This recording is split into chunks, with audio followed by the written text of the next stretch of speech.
Déjenme que les lea una definición ya de lo que es una paradoja.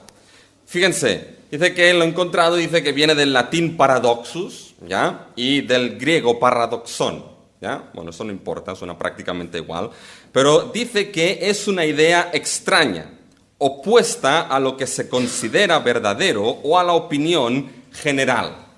Dice, en otras palabras, una paradoja es una proposición que conlleva una contradicción lógica o a una situación que infringe el sentido común.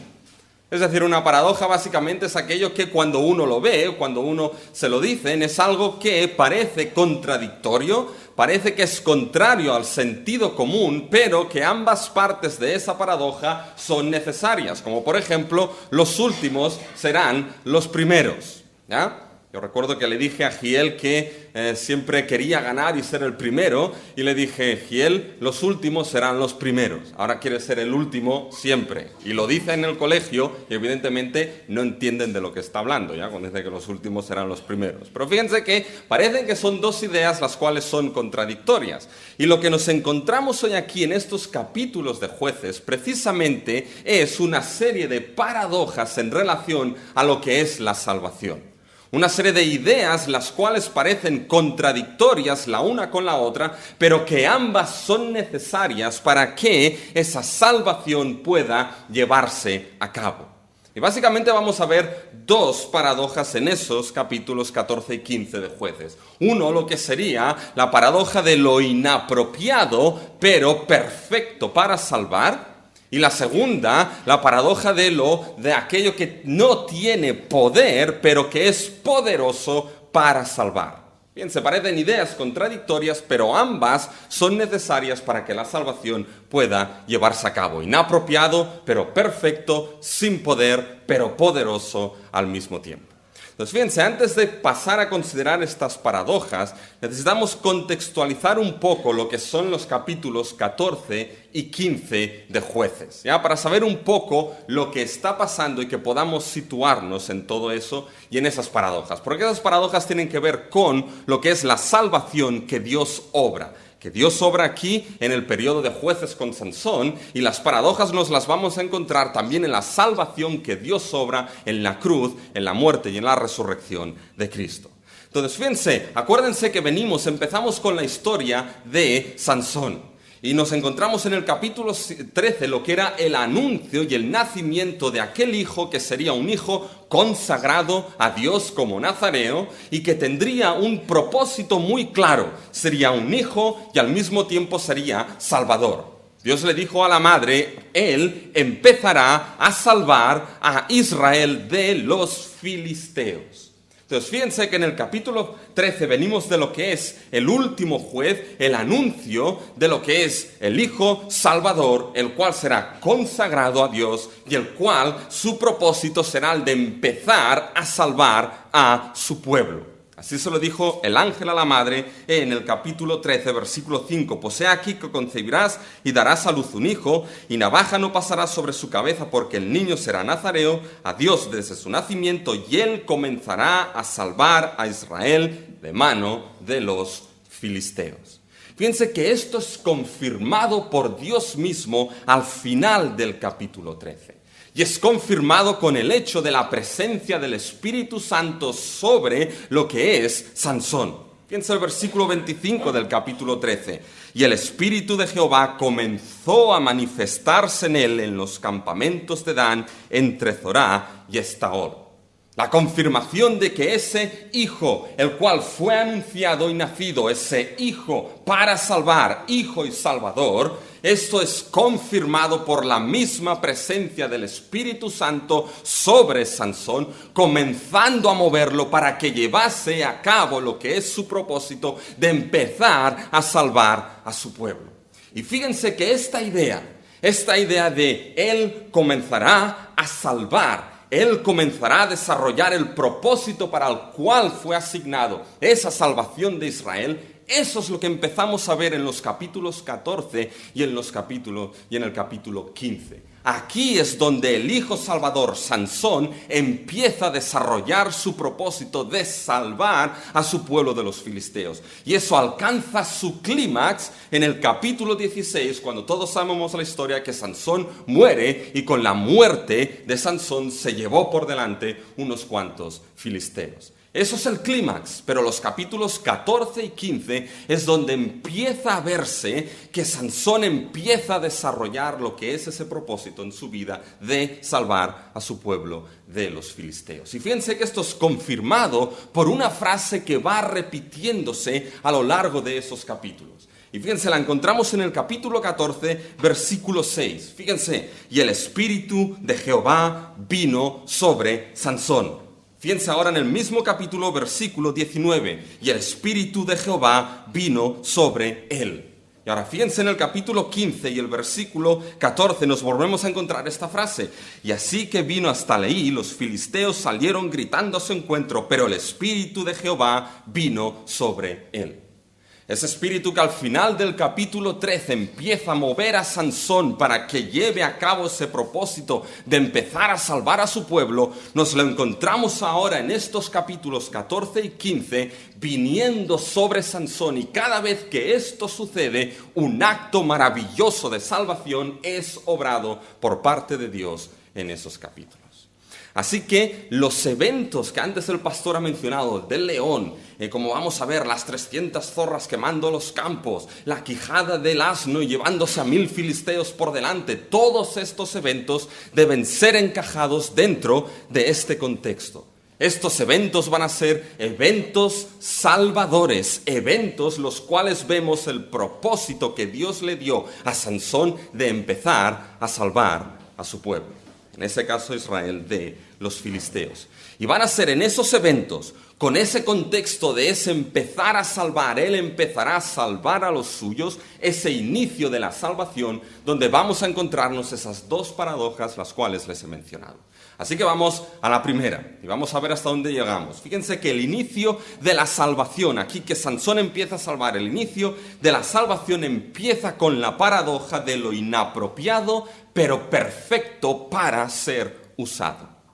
Inapropiado, pero perfecto para ser usado. Fíjense, vamos a considerar primeramente la primera parte de esa paradoja. Lo aparentemente, un Salvador que es aparentemente inapropiado. Un Salvador que aparentemente no da la talla para poder ser Salvador y cumplir ese propósito. Fíjense, esto nos lo encontramos básicamente en el capítulo 14. Y cuando leemos un poco a Sansón ahí, nos damos cuenta de que Sansón estaba lejos de ser perfecto y sin mancha. La verdad es que yo sé que hemos estudiado aquellos que hemos ido desde pequeños a la escuela dominical, lo que son las historias de Sansón, ¿sí o no? Y cómo se nos presenta Sansón siempre en lo que son en las escuelas dominicales, en los dibujos, ¿ya? Se nos presenta mucho músculo, ¿sí o no? Mucho pelo, ¿ya? Y mucho músculo. ¿Ya? Y con todas estas grandes eventos y todos estos grandes acontecimientos y actos de fortaleza que verdaderamente realizó. Pero fíjense que se presenta mucho músculo, pero no se nos dice mucho acerca de lo que es la consagración de Sansón a Dios. No se nos dice mucho acerca de lo que era el carácter moral y el propósito por el cual fue anunciado y asignado. Y fíjense que la Biblia nos habla así de esos hechos poderosos que Sansón realizó a causa del Espíritu de Dios, pero la Biblia también pone mucho énfasis en el tipo de hombre que era Sansón. En el tipo de hombre que Dios mismo escogió para empezar a salvar a su pueblo. Y ahora les voy a pedir que hagan un esfuerzo. Y ese esfuerzo básicamente va a ser el intentar considerar y mirar a Sansón no a través de lo que son los dibujos que se nos presenta algunas veces en las escuelas dominicales, sino a través de la narración que se nos presenta en el capítulo 14 y 15 de Jueces. Cómo la Biblia, cómo el autor nos presenta a Sansón. Y vamos a ver que primeramente, al final daremos un veredicto, pero parece ser que es primeramente un salvador inapropiado para llevar a cabo ese propósito de salvar. Fíjense cómo el autor nos presenta esto. Fíjense, cuando leemos el capítulo 14 y 15, hay un verbo el cual va repitiéndose continuamente en esos capítulos. Y es precisamente el verbo descender. Sansón descendió. Fíjense, lo encontramos en el versículo 1 del capítulo 4. Fíjense, descendió Sansón a Timnat. Fíjense en el versículo 5 del mismo capítulo. Y Sansón descendió con su padre y su madre a Timnat. Fíjense ahora en el versículo 7. Descendió pues y habló a la mujer y ella agradó a Sansón. En el versículo 19 aparece de nuevo y el Espíritu de Jehová vino sobre él y descendió a Ascalón. Y si van al capítulo 15 nos encontramos otra vez esa estructura con el mismo verbo. Fíjense en el versículo 8 del capítulo 15. Y los hirió cadera y muslo con gran mortandad y descendió y habitó en la cueva de la peña de Etam. Y en el versículo 11 del capítulo 15 volvemos a encontrarnos lo que es el mismo verbo descender. Entonces fíjense que esto es un verbo el cual va repitiéndose a lo largo de la narración de Jueces de 14 y 15. Y esto es algo que el autor utiliza de manera consciente. Es cierto que Sansón descendió de manera física de un lugar a otro. Descendió a Timnat, descendió a Ascalón, descendió a Etam. Pero ese verbo que estructura la narración nos está diciendo, y esto la Biblia lo hace en más de una ocasión, de que el descenso físico de Sansón a todos estos sitios indicaba algo más profundo en su vida. Indicaba un descenso moral, un alejamiento a las profundidades del propósito por el cual había sido asignado por Dios. Un descenso en ese movimiento en la vida de Sansón que va descendiendo. Existe un descenso en su propia vida de alejarse de esa consagración como nazareo y de ese propósito el cual le había sido asignado por Dios en el capítulo 13. Si leen Éxodo 24 es exactamente lo mismo. Nos damos cuenta cómo la estructura de Éxodo 24, Moisés va subiendo y bajando, subiendo y bajando, subiendo y bajando al monte. Y esto nos muestra la distancia entre Dios y el pueblo y la necesidad de un mediador entre Dios y el pueblo. De la misma manera aquí se estructura ese descenso físico de Sansón, nos muestra que en ese descenso Sansón se va alejando de ser ese salvador que había sido consagrado para Dios y por Dios, porque en cada uno de esos descensos Sansón se va a meter en una situación y en una serie de problemas los cuales rompen totalmente lo que él debería haber sido. Y fíjense en el primer descenso. ¿Qué es lo que sucede? Ya en el versículo 1 del capítulo 14. Desciende donde descendió Sansón a Timnat y vio en Timnat a una mujer de las hijas de los ¿qué? De los filisteos. Y algo le hizo tilín a Sansón de aquella mujer que vio. Pero fíjense que en ese descenso lo primero que vamos a ver es que aquí Sansón lo que va a romper es su identidad como individuo del pacto. Va a romper su identidad como aquel individuo que forma parte del pueblo del pacto. Fíjense, llega y vio a una de las mujeres de las hijas de los filisteos. Y va a su padre y a su madre, ¿y qué les dice? Tomadme a esta mujer.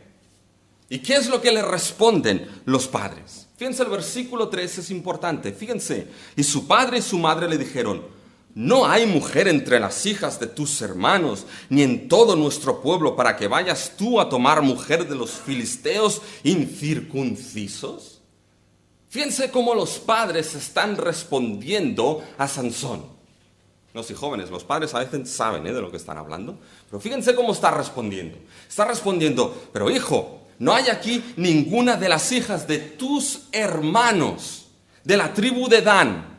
Bueno, y si no encuentras ninguna en Dan, no hay ninguna de las hijas en medio de tu pueblo, de nuestro pueblo. ¿Cuál es ese pueblo? Es precisamente el pueblo de Israel, es precisamente el pueblo del pacto. Acuérdense que todo Jueces es visto a través de la infidelidad de Israel al pacto y la fidelidad de Dios en mantener ese pacto. Y fíjense cómo hay un énfasis y un contraste entre lo que son las hijas de tus hermanos, las hijas en medio de nuestro pueblo y los filisteos incircuncisos. Fíjense que los incircuncisos, ¿quiénes eran? Eran precisamente todos aquellos que no formaban parte del pueblo del pacto. Acuérdense que la circuncisión, entre otras muchas cosas, fue dada a Abraham en Génesis 17 ¿como qué? Como señal del pacto. Fue dada a aquellos que son circuncidados, son los que forman parte del pacto, parte del pueblo que ha sido escogido y que ha sido salvado por Dios. Y busca una esposa donde quiera, ya sea en Dan o en el resto de tribus, pero por ley era una esposa, una mujer dentro del pueblo del pacto. Y ese énfasis lo vemos no solamente en tus hermanos, en nuestro pueblo, y ese contraste con los incircuncisos. Fue un shock lo que Sansón pidió a su padre y a su madre. Porque lo que Sansón estaba en cierta manera pidiendo era contrario a la esencia misma del pacto que Dios había establecido. Lo que estaba pidiendo Sansón, y sus padres podrían verlo y podrían decir: Sansón, se está perdiendo, estás diluyendo tu identidad como individuo del pacto. Estás perdiendo y diluyendo tu identidad como aquel que forma parte del pueblo de la circuncisión, del pueblo del antiguo pacto. Nada los incircuncisos tienen que ver con nosotros. ¿Se dan cuenta?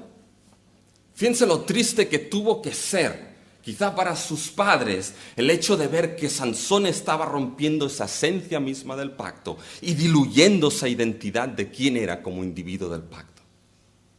Tuvo que ser un shock y tuvo que ser triste para ellos, y más cuando sabían los grandes propósitos que Dios había designado para Sansón, consagrado, y él empezará a salvar a su pueblo de los filisteos. ¿Cómo puede ser que este hijo esté pidiendo esto? Y déjenme quizá que me dirija aquí a los jóvenes de la iglesia. Ahora me miran todos con atención. Ahora me miran todos. Pero fíjense que aquí, jóvenes, tenéis lo que es en cierta manera una radiografía de lo que vuestros padres pueden sentir y pueden ver cuando uno se aleja de su identidad y de quién somos como pueblo del nuevo pacto en Cristo Jesús. Tuvo que ser duro y difícil para ellos. ¿Saben? La cosa se complica mucho más de la manera en cómo Sansón responde. Fíjense qué hijo tenía. El nombre de Sansón significa solecito. Menudo solecito, sol pequeño. Menudo solecito era este hombre, ¿no? Y fíjense cómo le responde Sansón al final del versículo 3. No tiene nada que ver, dice, pero no hay ninguna entre tus hermanos, no hay dentro del pueblo del pacto alguna mujer. Y fíjense lo que responde Sansón a sus padres al final del versículo 3. Tómame esta mujer porque ella me agrada. Es decir, lo que sus padres le dijeron le entró por aquí y le salió por allí. Dijo, da igual, tomádmela porque ella me agrada. Claro, era joven, tendría las hormonas en ebullición en aquel momento, ¿no? Los ojos, bueno, las cosas entran por los ojos, ¿no? A saber lo que vio en esa chica. Tomádmela porque ella me agrada. Y fíjense que esto básicamente vuelve a repetirse. Sansón vuelve a decir, porque ella me agrada. Fíjense en el versículo 7. Descendió pues y habló a la mujer, Sansón, y ella agradó a Sansón. ¿Saben básicamente lo que nos encontramos aquí en esta frase? Ella agradó a Sansón. Literalmente lo que, en cierta manera, lo que está diciendo aquí no es que ella agradó a Sansón. Lo que literalmente está diciendo es que le pareció bien a los ojos de Sansón. Le pareció bien. Y fíjense que esta frase es crucial. Sansón hizo lo que bien le parecía a sus ojos. Y saben que esa frase es crucial en Jueces, porque esa frase nos demuestra que Sansón en cierta manera estaba representando al mismo pueblo de Israel. Porque esa frase es dicha del mismo Israel al final del libro de Jueces. Vayan al capítulo 17 y el versículo 6. Fíjense lo que se dice ahí de Israel. Ya es una frase que todos sabemos. En aquellos días no había rey en Israel, cada uno hacía lo que bien le parecía. Literalmente lo que bien le parecía delante de sus ojos. Y fíjense cómo acaba al final del libro de Jueces, el último versículo de Jueces. El versículo 25 del capítulo 21 dice, en estos días no había rey en Israel, cada uno hacía lo que bien le parecía. Literalmente lo que bien le parecía delante de sus ojos. Es lo mismo que Sansón estaba haciendo aquí. Israel se lió con dioses ajenos a su Dios del pacto y hacía lo que bien le parecía a sus ojos. Y aquí Sansón nos encontramos mirando a mujeres las cuales son fuera del pacto de Dios, porque bien le parecía a sus ojos. Sansón estaba tomando la iniciativa propia, aparte de lo que era Dios, aparte de lo que era básicamente las estipulaciones de Dios. Él era su propia verdad, él era su propio estandarte, él era su propio modelo. ¿Les suena hoy en día un poquito esto? Dios básicamente ya no es el estándar de verdad, Dios ya no es la verdad absoluta, Dios ya no tiene nada que decir, nosotros hacemos lo que bien nos parece, seamos jóvenes o no seamos jóvenes. Fue años atrás, pero fíjense que esto de la cultura posmoderna de hoy en día no es tan posmoderno ni tan moderno de nuestro tiempo, sino que Sansón en cierta manera ya estaba actuando así. Entonces, fíjense, empiezan a hacer un poco la radiografía aquí de Sansón. Fíjense lo que nos encontramos. Aquel que básicamente lo que está haciendo es romper básicamente la identidad del pacto. Aquel básicamente el cual es totalmente irrespetuoso con sus padres. Lo que le dice le entra por aquí y le sale por allí. Aquel que hacía conforme a lo que él bien le parecía y no conforme a lo que Dios había dicho o al propósito que Dios había establecido. Nos encontramos un llanero solitario en Sansón. Y fíjense que es un poco como una bestia un poco desbocada. Va a lo loco, hace lo que quiere. Y fíjense que esto de esa bestia desbocada era como un león salvaje. Fíjense que es el evento que nos encontramos con Sansón. Después de que Sansón le dice eso a sus padres, desciende otra vez a Timná, y en el descenso a Timná, ¿qué se le aparece a Sansón? ¿Un corderito? Se le aparece un león. Se le aparece un león, y vayan al capítulo 14, van a ver, se le aparece un león, y fíjense en el versículo 5, y Sansón descendió con su padre y con su madre a Timná, y cuando llegaron a las viñas de Timná, he aquí un león joven que venía rugiendo hacia él. Y saben que ese encuentro ahora de Sansón con el león no va a ser el encuentro como la bella y la bestia. No. Va a ser el encuentro entre la bestia y el más bestia todavía. ¿Ya?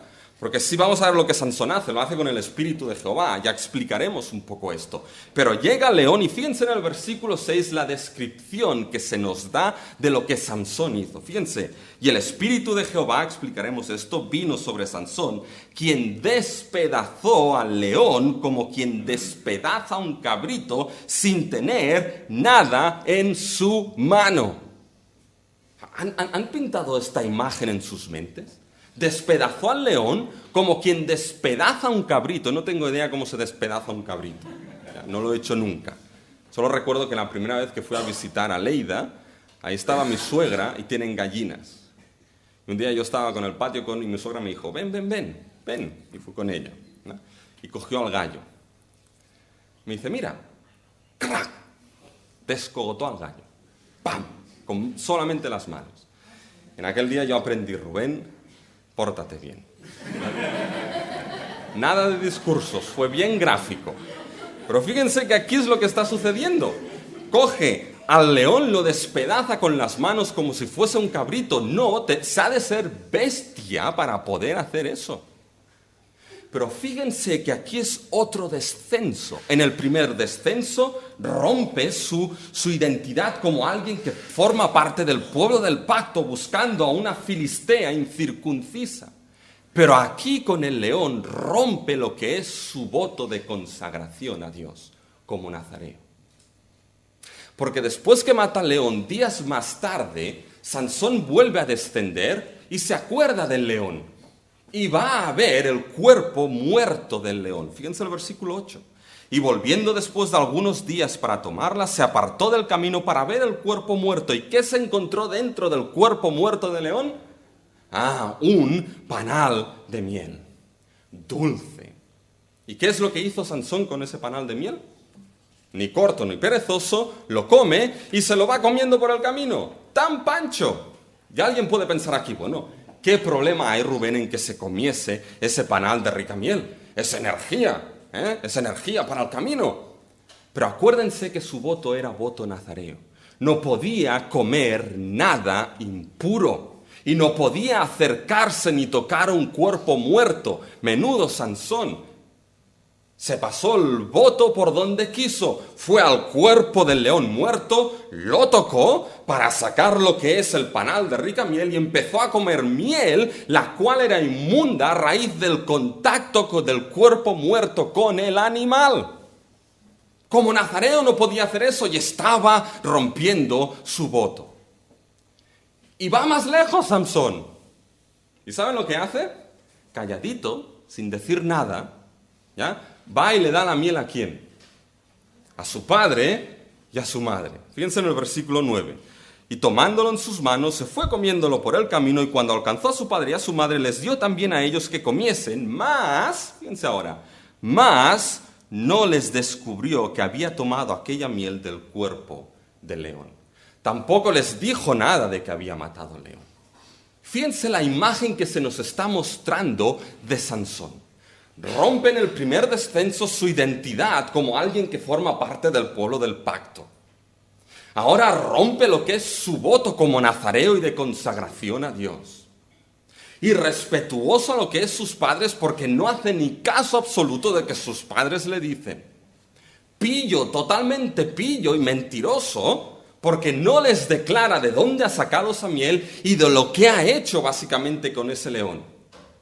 Después va a venir lo que es el acertijo basado a eso, porque él dice, el acertijo lo pongo en base a algo que solamente yo sé, pues ellos no lo van a saber. Pillo era el hombre. Pero fíjense que, es más, hace partícipes a su padre y a su madre de su propio delito. ¿Qué les parece Sansón? Pero ¿saben qué? Esto no es la primera vez que sucede en la Biblia. ¿Quién fue? ¿Dónde sucedió el hecho de que alguien tomó algo de un fruto prohibido? ¿Dónde sucedió el hecho? Y la Biblia nos dice de que lo vio y era agradable a los ojos para comer. ¿Quién dio e hizo partícipe a su compañero de un fruto prohibido que no podía tocarse? ¿Dónde sucedió esto, hermanos y hermanas? Sucedió en el Edén. ¿Y saben lo que está sucediendo aquí? Se nos está dibujando a Sansón, sí, como un nuevo Adán. Pero se nos está dibujando a Sansón que su situación y ese descenso básicamente en la vida de Sansón tiene tonos adánicos. Lo que está sucediendo con Sansón, la imagen de Sansón es más construida, imagen y semejanza de la rebelión del ser humano en el Edén, que no la consagración que se pedía de él como hijo salvador. Lo que continúa en Sansón es el descenso en la rebelión del Edén, y lo vemos básicamente en Sansón. Fíjense que Sansón tenía autoridad sobre los animales como Adán tenía. Nos encontramos aquí un león, nos encontramos 300 zorras, nos encontramos la quijada de un burro. Pero fíjense que todo se nos describe que lo que vive Sansón en ese descenso sigue la rebelión del Edén, más a imagen y semejanza de lo que allí sucedió. ¿Qué les parece Sansón, hermanos y hermanas? Saquen ahora el veredicto de Sansón. Saquen y consideren si Sansón era apropiado para ser usado por Dios como Salvador. Rompió su fidelidad al pacto, rompió su voto, pillo, mentiroso, hizo partícipe a otros, alocado, no hacía caso a nadie. ¿Querrían un Salvador así? ¿Les da la talla a ese Salvador? Porque yo lo leo así y digo, no puede ser. Dios no puede usar a alguien así para salvar a los suyos. Dios no puede coger un Salvador como ese y obrar de esta manera para obrar salvación a favor de su pueblo. Tiene que actuar de otra manera. Tiene que ser otro tipo de Salvador, que cuadre más con mi mentalidad, que cuadre más con lo que yo pienso que el Salvador tiene que ser. Pero ¿saben qué es lo paradójico? Y aquí viene la paradójica. Que ese Salvador aparentemente inapropiado fue el perfecto Salvador usado por Dios para empezar a salvar a los suyos. ¿Y dónde vemos esto? Fíjense de manera muy rápida. Fíjense las dos frases que hemos visto. El Espíritu de Jehová vino sobre Sansón. Viene con el león. Él hace aquello a raíz de que el Espíritu vino sobre él. Pero ahora fíjense, después de este evento es crucial cuando llegamos a la boda. Ahí Sansón pone el acertijo basado en que ha matado al león. Los compañeros no tienen ni idea del acertijo. ¿Qué es lo que hacen? Sobornan a la esposa. La esposa al final le arranca lo que es la confesión. Van los hombres, miel era. ¿Y qué es lo que hace Sansón? Se transforma en una especie de Hulk. ¿Ya? Y fíjense en el versículo 19 qué es lo que sucede. Y el Espíritu de Jehová, ¿se ven otra vez la frase? Vino sobre él y descendió a Ascalón y mató a 30 hombres de ellos y tomó de sus despojos, dio las mudas de los vestidos a los que habían explicado el enigma. Fíjense, se describe lo que Sansón hace en Ascalón con imágenes parecidas de lo que Sansón hizo al león. Despojó al león con sus propias manos y ahora despedaza a esos 30 hombres y los despoja. Del león sacó lo que era la miel rica y dulce y de esos 30 hombres machacados los despoja de vestiduras y las da a sus compañeros. ¿Se dan cuenta? Lo que hizo con el león por la obra del Espíritu lo hace aquí sobre los filisteos y Dios empieza a obrar mediante ese Salvador esa obra de salvación. Porque ¿saben qué? Aun y cuando sí, Sansón no podía dar la talla, se necesitaba un bestia musculoso como ese hombre para poder en cierta manera empezar esa salvación contra los filisteos. Y fíjense que quizá uno puede mirar aquí y decir, parece inapropiado, pero fue perfecto en las manos de Dios para poder llevar a cabo esa salvación. Y piensen en eso, ¿cuántas veces podemos mirarnos nosotros o mirar a otros y decir, eres inapropiado, no da la talla, no sirve? Pero quizá los ojos de Dios miran de otra manera. ¿Quién se hubiese pensado, ya hoy voy a usarlo, mire, que aquel que corría por debajo de los bancos hoy estaría aquí? Y de la misma manera como Dios puede usar a aquellos que aparentemente parecen inapropiados para llevar a cabo sus propósitos. Pero fíjense que esta paradoja, aquí no nos quedemos con Sansón. Sansón nos debe hacer mirar al último Salvador que es Cristo Jesús. Y debemos establecer los paralelos entre Sansón y Jesús de manera muy cuidadosa. Porque Sansón sí, fue inapropiado, tuvo responsabilidad, hizo cosas que no tendría que haber hecho. Bueno, aquí la Biblia nos está diciendo, no mires a Sansón, mira a Cristo. Porque lo que Sansón no pudo llegar a cumplir, Cristo lo cumplió. Sansón no fue un hijo consagrado, Cristo sí lo fue. Sansón no era perfecto, Cristo sí lo fue. Sansón empezó la salvación, Cristo la empezó, la obró, la completó, la aseguró y la lleva a cabo para todos, para toda la eternidad. Pero fíjense que hay esa paradoja, no la podemos olvidar. Inapropiado, pero perfecto para salvar. ¿Y saben qué? Muchos hoy en día consideran la gran salvación en Cristo Jesús bajo esa paradoja. Incluso quizá algunos de nosotros que podemos estar hoy aquí. Porque cuando uno se enfrenta al Evangelio y se enfrenta a la salvación de Dios obrada en Cristo Jesús, esa paradoja de aparentemente inapropiado pero perfecto para salvar, sale y debemos enfrentarnos con ella. Porque ¿cuántos hoy en día miran a Cristo y dicen, no, un Salvador así no podía ser? Los fariseos cayeron en eso. ¿No es este el hijo de José? ¿Un carpintero? ¿Cómo un carpintero va a ser el Mesías? ¿Que hemos visto al Mesías? ¿Lo habéis encontrado de Nazaret? ¿Cómo de Nazaret va a salir algo bueno? Y hoy en día muchos miran lo que es a ese Salvador y consideran, no, es inapropiado. ¿Como un rey que entre en un pollino a Jerusalén? ¿Como un Salvador que utiliza un martillo en lugar de utilizar una espada? ¿Cómo la cruz, algo horrible, como medio de salvación y exaltación? Y muchos mirarán a ese Salvador y lo pasarán por su lista. Sí, es apto y apropiado como maestro, es apto y apropiado como psicólogo, es apto y apropiado como revolucionario, es apto y apropiado por una gran cantidad de cosas, pero no es apto ni apropiado como Salvador. No puede ser así. Dios tenía que escoger a otro, más grande, más fuerte, ponerlo por encima de todo. ¿Han considerado esta paradoja alguna vez?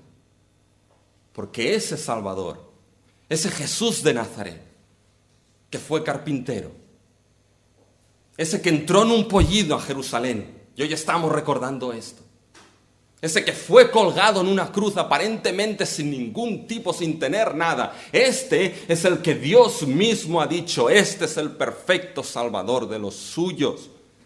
Dios mismo dijo, este es mi Hijo amado, ¿en qué? En quien tengo complacencia, a Él oíd. Porque no importa quizá a veces cómo nosotros miramos o opinamos, es la opinión que Dios tiene de ese Salvador que Él ha escogido. Puede parecer inapropiado a los ojos de todos, pero la paradoja es que era totalmente apropiado, aprobado y perfecto por Dios para salvar a los suyos. Esa es la primera paradoja de la salvación. Pero ahora fíjense, hay una segunda. Ahí con 5 minutos acabo. Y es la que nos encontramos en el capítulo 15. Un Salvador aparentemente sin poder, pero poderoso para salvar. Fíjense que nos encontramos en el capítulo 15. Bueno, otra vez, Sansón. Después de lo que es aquellos 30 filisteos que mata, Sansón enfadado devuelve a la esposa al padre. Como si fuese un paquete. Al remitente. Ahí la envía. Y después Sansón, un tiempo más adelante, se acuerda de la esposa. Y dice, voy a verla. ¿No? Y llega a verla, ¿y qué es lo que sucede? El padre la ha dado a una de sus amigos. Eso parece un culebrón de aquellos latinos. ¿Ya? La ha dado a uno de sus amigos. Y el padre dice, oye, pero no la odiabas, yo se la he dado a otro. Quédate con la hermana, que también es muy guapa. Y dices, también es muy guapa, quédate. ¿Y qué es lo que hace Sansón? Pura venganza. Ahora va y dice, yo no voy a ser culpable de nada cuando se la dé a los filisteos. ¿Y qué es lo que hace? No se le ocurre más que coger a 300 zorras, las ata por las colas, pone unas teas entre medio de las colas, les echa fuego y las manda a los campos. Y todos los campos ardiendo. Llegan los filisteos, ven los campos quemados. ¿Quién ha sido? Sansón, su suegro es el de Timna. ¿Qué es lo que hacen los filisteos? Ojo por ojo, diente por diente. Queman a la mujer y a su padre. Va Sansón, mala cosa de hacer esto a Sansón. Va a Sansón, ¿qué es lo que hace? Mata a los filisteos. Y se va, desciende, fíjense otra vez, a la cueva, a la peña de Etam en el versículo 8.